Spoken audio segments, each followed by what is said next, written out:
नमस्कार दोस्तों, अश्वमेध नर्सिंग ट्यूटोरियल्स में आपका स्वागत है। यहाँ पर आज हम जीएनएम और बीएससी नर्सिंग के बीच में कौन सा कोर्स अच्छा है इसके बारे में आज देखने वाले हैं। तो चलो स्टार्ट करते हैं। सबसे पहले हम देख लेंगे उसका ड्यूरेशन क्या होता है। दोनों कोर्स का ड्यूरेशन हम कंपैरेटिवली देखने वाले हैं। जो जीएनएम रहता है उसका जो ड्यूरेशन है वो 3 साल का कोर्स रहता है, इसमें इंटर्नशिप इंक्लूड है। और जो बीएससी नर्सिंग कोर्स है वो 4 साल का कोर्स है। जीएनएम एक डिप्लोमा है और बीएससी नर्सिंग एक डिग्री है। इसका जो क्वालिफिकेशन है, यहाँ पर जीएनएम के लिए हम 12th साइंस के बाद एडमिशन ले सकते हैं और बीएससी नर्सिंग के लिए हमें 12th साइंस लेना पड़ेगा और उसमें physics chemistry biology group compulsory है। जिसका भी फिजिक्स केमिस्ट्री बायोलॉजी ग्रुप रहेगा उसको एटलीस्ट 50% मार्क्स होना जरूरी है।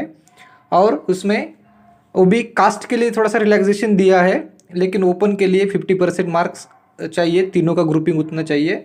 देन उसका उन्होंने पहले जो एडमिशन होते थे 2022 के पहले वो एडमिशन नीट सीईटी के आधार पर थे, लेकिन अभी इस साल इन 2023 का जो एडमिशन है फर्स्ट ईयर बीएससी नर्सिंग का, वो उन्होंने एचएससी के मार्क्स पे 12th के मार्क्स पे दिया है। फिजिक्स केमिस्ट्री बायोलॉजी ग्रुप पे ग्रुप के जो मार्क्स होते हैं उसके आधार पर उन्होंने इस साल के लिए एडमिशन दिया है।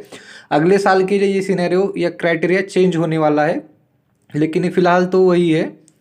देन उसका जो क्वालिफिकेशन आप देख लिया, उसके बाद फीमेल और मेल में हम देख लेते हैं। अगर जीएनएम को देखा जाए तो वहाँ पर ज़्यादातर सीटें फीमेल के लिए कैंडिडेट के लिए वैकेंट रहती है, फीमेल के लिए वो सीटें रहती है। मेल के लिए ज़्यादा सीटें वहाँ पर जीएनएम के लिए मौजूद नहीं रहती। उसमें से अगर मानो 50 सीट भर रहे हैं तो 50 में से एक 3-4 सीट यहाँ पर मेल स्टाफ के लिए या मेल कैंडिडेट के लिए वो अवेलेबल रहते हैं।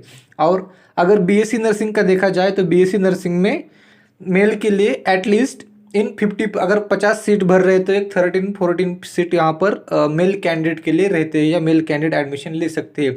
लेकिन आजकल जो प्राइवेट कॉलेजेस है, यहाँ पर प्राइवेट कॉलेजेस में ज़्यादातर मेल कैंडिडेट अभी एडमिशन ले रहे हैं नर्सिंग को। अभी 3-4 साल से जो बैचेस आ रहे हैं बीएससी नर्सिंग के, उसमें 50-50% अभी मेल फीमेल भी स्टाफ आ रहे हैं। तो ये रहा मेल फीमेल का रेशो यहाँ पर। इसके बाद एडमिशन प्रोसेस कैसी होती है यहाँ पर ये देखेंगे हम। एडमिशन प्रोसेस में जीएनएम के लिए हम डायरेक्टली एडमिशन ले सकते हैं। हम डायरेक्टली कॉलेज में जाके एडमिशन ले सकते हैं जीएनएम के लिए। और अगर बीएससी नर्सिंग का एडमिशन लेना है तो हमें कैप राउंड के थ्रू जाना पड़ेगा, या हम डायरेक्टली प्राइवेट भी एडमिशन डायरेक्टली मैनेजमेंट कोटा से भी हम एडमिशन ले सकते हैं। लेकिन अगर हमें स्कॉलरशिप चाहिए तो हमें कैप राउंड से जाना पड़ेगा।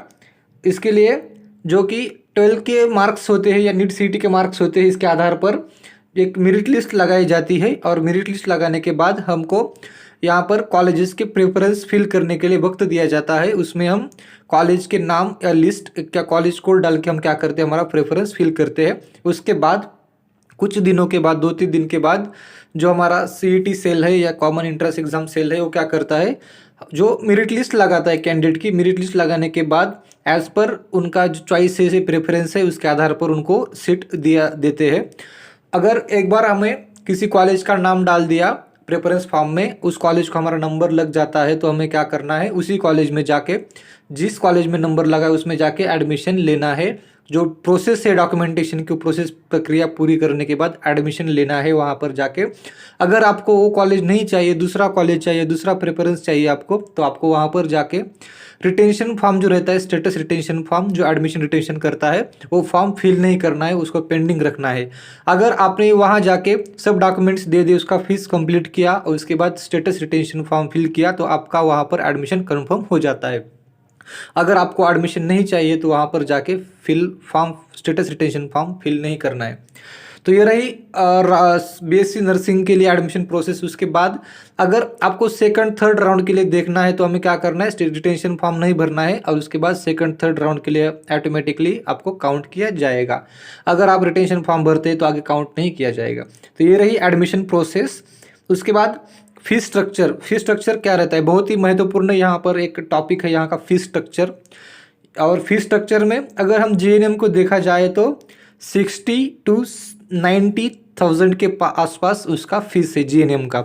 अगर आपको डिपेंड रहता है कॉलेज पे, कहाँ पर कॉलेज मौजूद है, विलेजेस में है या सिटी में है, कॉलेज का रेपुटेशन कैसे है, उसके आधार पर ये भी फीस रहता है, डिपेंड रहता है, कॉलेज पे डिपेंड रहता है फीस। सो 60,000 to 90,000 के आसपास ट्यूशन फीस ये कॉलेज का जीएनएम का रहता है। उसके बाद अगर बीएससी नर्सिंग का देखा जाए तो बीएससी नर्सिंग जीएनएम की तुलना में थोड़ी सी ज़्यादा फीस रहती है बीएससी नर्सिंग के लिए, क्योंकि डिग्री कोर्स है, प्रोफेशनल कोर्स है। उसके लिए 80,000 to 1,10,000 तक यहाँ पर फीस रहती है। तो ये सिर्फ मैंने ट्यूशन फीस बताई। अभी बहुत सारे कॉलेजेस है जहाँ पर ट्यूशन फीस ही 1,10,000 रहती है, और उसके बाद उसका जो बाकी डेवलपमेंटल फीस वगैरह है, development fees, then SNA TNA का फीस रहता है, उसके बाद एल्यूमिनाई फीस रहता है, डिपॉजिट वगैरह लेते हैं। बहुत सारे कॉलेजेस है जो कि एल्यूमिनाई का वगैरह डिपॉजिट अभी पहले से ही फर्स्ट ईयर को ही ले लेते हैं। इसके बाद यूनिफॉर्म का एक 4-5,000 फीस रहता है, वो भी फीस वहाँ पर देना पड़ता है। डेवलपमेंट फीस एक 9-10 हज़ार रुपये रहता है, वो भी देना पड़ता है। तो ये बहुत सारा फीस मिला के एक 25-20,000 तक हो जाता है। तो स्कूल मिलाकर 1,30,000 तक वहाँ पर जाता है बीएससी नर्सिंग के लिए। अगर तुम अच्छे कॉलेज के लिए एडमिशन ले रहे हो, जो कि कॉलेज पॉपुलर कॉलेज है, उसका फीस पहले से बढ़ा हुआ है, तो उसी के लिए। तो ये रहा फीस स्ट्रक्चर। उसके बाद अगर हम मीडियम देखेंगे, कौन सा मीडियम रहता है जीएनएम के लिए, अगर देखा जाए तो लैंग्वेज जो रहती है, टीचिंग मीडियम रहता है, तो मराठी या इंग्लिश, हिंदी, कौन सा भी रहता है। आपको जिस भाषा में एग्ज़ाम को अटेंड करना है उसी भाषा में जाके हम एग्ज़ाम को अटेंड कर सकते हैं। अगर आपको मराठी में लिखना है तो मराठी में लिख सकते हैं, हिंदी में लिखना है हिंदी में लिखो, इंग्लिश लिखना है इंग्लिश लिखो। अगर दोनों मिक्स लिखना है, आपको मराठी इंग्लिश दोनों मिक्स लिखना है, तो आप भी वहाँ पर लिख सकते हैं, मराठी इंग्लिश दोनों भी। तो ये रहा जीएनएम का यहाँ पर medium of teaching learning activity या लैंग्वेज ऑफ एग्ज़ाम। तो अगर हम बीएससी नर्सिंग के लिए देखा जाए तो बीएससी नर्सिंग एक प्रोफेशनल कोर्स है। यहाँ पर आपको सिर्फ इंग्लिश में ही लिखना है, जो हमारी प्रोफेशनल लैंग्वेज है, इंग्लिश लैंग्वेज है, इंग्लिश में ही आपको क्या करना है, एग्ज़ाम लिखना है। और जो टीचिंग लर्निंग एक्टिविटीज़ होती है वो भी सब इंग्लिश मीडियम में ही होती है, इंग्लिश लैंग्वेज में ही होती है। उसके बाद हम देखेंगे फर्स्ट ईयर में, तो आजकल जीएनएम के लिए अभी तक कोई वहाँ पर सेमेस्टर पैटर्न नहीं है, लेकिन बीएससी नर्सिंग के लिए पिछले साल से 2020 आई थिंक 22 के जो बैच है उसी बैच से ये सेमेस्टर पैटर्न अभी स्टार्ट किया है। तो सेमेस्टर पैटर्न में क्या रहता है, पहला सेमेस्टर के लिए 2-3 सब्जेक्ट रहते हैं, उसके बाद नेक्स्ट सेमेस्टर के लिए 2 सब्जेक्ट रहते हैं, तो कुल मिलाकर 4-5 सब्जेक्ट रहते हैं। तो अभी जो शिफ्टिंग हुआ है थोड़ा बहुत, जो सब्जेक्ट थे पहले प्रीवियस सिलेबस में उसको थोड़ा सा कम ज़्यादा या शिफ्टिंग किया है इधर उधर, फर्स्ट ईयर का कोई सब्जेक्ट सेकेंड ईयर को डाले, सेकेंड ईयर का कोई फर्स्ट ईयर को डाले। तो अब ये सेमेस्टर पैटर्न आ गया है बीएससी नर्सिंग के लिए, ये सेमेस्टर पैटर्न रहता है। देन अगर एग्ज़ाम कंडक्शन के बारे में देखा जाए तो जो कि जीएनएम है उसका एग्ज़ाम कंडक्शन एमएनसी करता है, महाराष्ट्र नर्सिंग काउंसिल और इंडियन नर्सिंग काउंसिल दोनों मिला के वहाँ पर जो गाइडलाइंस देते हैं उसके हिसाब से एग्ज़ाम कंडक्ट की जाती है। और एमयूएचएस जो बीएससी नर्सिंग का कोर्स है यहाँ पर, जो कि मेन यूनिवर्सिटी यहाँ पर स्टेट महाराष्ट्र में देखा जाए तो महाराष्ट्र हेल्थ यूनिवर्सिटी है, वो एग्ज़ाम कंडक्ट करती है। जो कि जो भी यूनिवर्सिटी रहेगी, राजीव गांधी यूनिवर्सिटी रहेगी या कौन सी भी दूसरी कर्नाटक की दूसरी यूनिवर्सिटी है या कोई भी वेल्लोर वगैरह यूनिवर्सिटीज़ है, तो वहाँ पर बहुत सारी यूनिवर्सिटीज़ है एज़ पर दियर यूनिवर्सिटी। चंडीगढ़ यूनिवर्सिटी है, तो सिम्बायोसिस यूनिवर्सिटी या भारतीय विद्यापीठ यूनिवर्सिटी है, तो ये बहुत सारे डीवाई पाटिल यूनिवर्सिटी, ये बहुत सारी यूनिवर्सिटीज़ यहाँ पर क्या करती है, अपना अपना खुद का नर्सिंग कॉलेजेस उनका रहता है और वो खुद एग्ज़ाम कंडक्ट करती है। तो यहाँ पर बीएससी नर्सिंग के लिए एज़ पर स्टेट यूनिवर्सिटी या प्राइवेट यूनिवर्सिटीज़ के हिसाब से, डीम्ड यूनिवर्सिटीज़ के हिसाब से पेपर निकाला जाता है और एग्ज़ाम कंडक्ट की जाती है।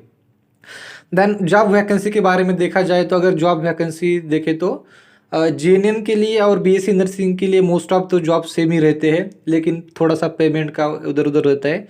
तो जॉब वैकेंसीज जीएनएम के लिए गवर्नमेंट प्राइवेट सेक्टर दोनों जगह पर जॉब रहते हैं, लेकिन मोस्ट ऑफ टाइम तो जीएनएम के लिए थोड़े ज़्यादा जॉब नहीं रहते। जो बड़े बड़े हॉस्पिटल्स है, जो प्राइवेट हॉस्पिटल्स है, जो कि ये NABH एक्रेडिटेड है, उसके थोड़ा डिमांड ज़्यादा है, अच्छे हॉस्पिटल है, या बहुत सारी लाइक इंडस्ट्रियल है, वहाँ पर डिग्री कंपलसरी होता है। तो डिग्री आपको चाहिए तो हम बीएससी नर्सिंग को एडमिशन लेना है।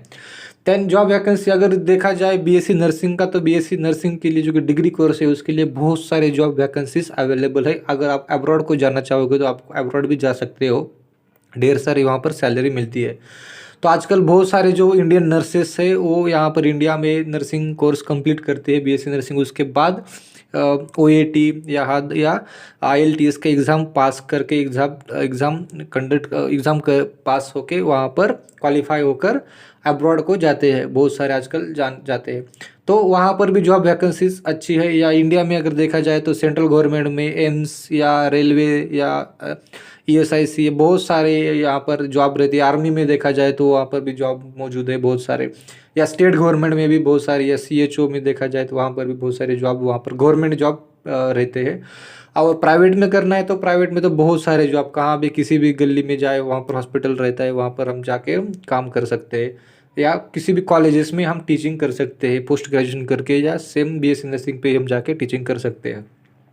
उसके बाद पेमेंट स्केल देखा जाए तो पेमेंट स्केल GNM के लिए थोड़ा सा 2-3 हज़ार रुपये पेमेंट कम रहता है, 2-3 हज़ार का।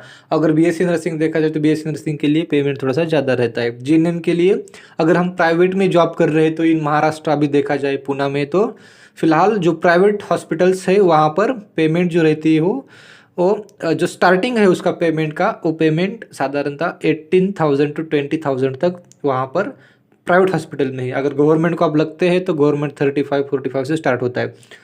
और अगर BSc नर्सिंग को देखा जाए तो BSc नर्सिंग के लिए स्टार्टिंग पेमेंट जो बहुत सारे हॉस्पिटल्स है, जो प्राइवेट हॉस्पिटल, बड़े बड़े हॉस्पिटल्स है, रूबीवाल क्लिनिक हो या जहांगीर या बहुत सारे जुपिटर जैसे हॉस्पिटल है, वहाँ पर लता मंगेशकर हॉस्पिटल है पूना में, तो ऐसे ऐसे बड़े बड़े हॉस्पिटल में जो पेमेंट है स्टार्टिंग वो 22,000 से 27 या 25,000 तक पेमेंट रहता है जो प्राइवेट हॉस्पिटल में।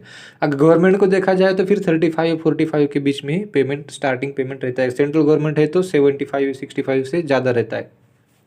तो ये रहा पेमेंट स्केल। तो अगर आपको कोई GNM और BSc नर्सिंग कोर्स के बारे में कोई भी जानकारी चाहिए, कोई सिलेबस चाहिए, कोई सब्जेक्ट के बारे में कोई वीडियो चाहिए, कोई आपको टॉपिक समझ में नहीं आ रहा है, आपने अगर एडमिशन ले लिया है तो कोई प्रॉब्लम आ रही है, कोई दिक्कत आ रही है, तो सभी क्वेश्चन के लिए, किसी भी प्रॉब्लम के लिए हमें क्या करें, जो वीडियो के नीचे हमें कमेंट कर दे, तो ताकि हम इस वीडियो उसके आधार पर, उसी क्वेरी के आधार पर हम क्या करेंगे, आपके लिए नेक्स्ट वीडियो हम बनाएंगे उसी क्वेरी के आधार पर। तो प्लीज़ चैनल को लाइक करो, शेयर करो, सब्सक्राइब करो। थैंक्स।